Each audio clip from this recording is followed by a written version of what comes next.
નવસારી જિલ્લાના જલાલપુર તાલુકાના દાંડી અને કકરાડ ગામના દરિયાઈ કિનારા શિયાળાની શરૂઆત થાય સાથે જ વિદેશી પક્ષીઓના ગૂંજતા રહે છે.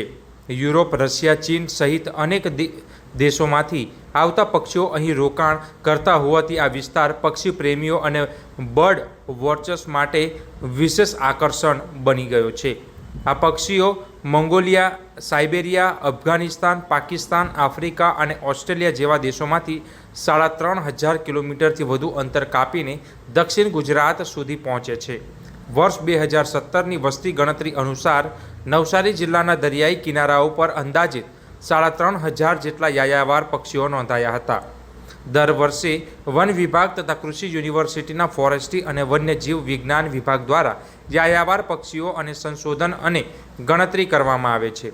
આ અભ્યાસો દ્વારા પક્ષીઓની પ્રજાતિઓ, સંખ્યા અને તેમના આગમનને ધોરણો અંગે મહત્વપૂર્ણ માહિતી મેળવવામાં આવે છે.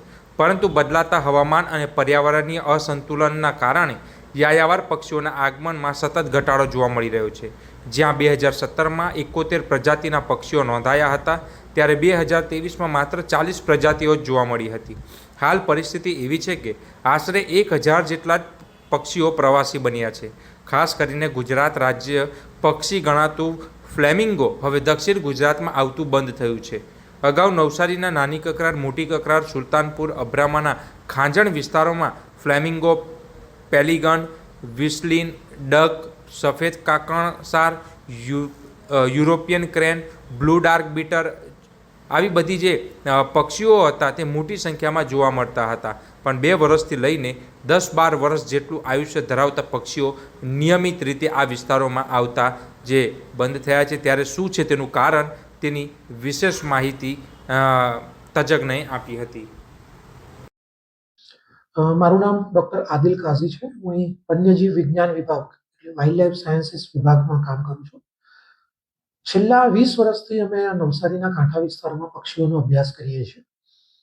2005ની હું વાત કરું તો 2005માં મને યાદ છે કે મેં ખૂબ બધા, ઓછામાં ઓછા 500થી વધારે પેલિકન્સ કકરાડ વિસ્તારમાં જોયા હતા. ફ્લેમિંગોઝ હજારોની સંખ્યામાં જોયા હતા. 2017નો એક સર્વેનો ડેટા છે, એમાં પણ અમે 3,000થી વધારે પક્ષીઓ જોયા. પણ ધીમે ધીમે ક્રમશઃ આ પક્ષીઓની સંખ્યામાં ઘટાડો થાય છે. સંખ્યામાં અને સ્પીસીસમાં બંનેમાં ઘટાડો થાય છે. આમ નવસારી જિલ્લામાં 300થી વધારે સ્પીસીસ છે, પણ વોટર બર્ડ્સની 75થી વધારે સ્પીસીસ અમે રેકોર્ડ કરી હતી, જે આજે અમારે 10-15 સ્પીસીસ પણ રેકોર્ડ કરવી છે, પણ અત્યાર સુધી નથી જોવા મળતી. આના ઘણા બધા પરિબળો છે.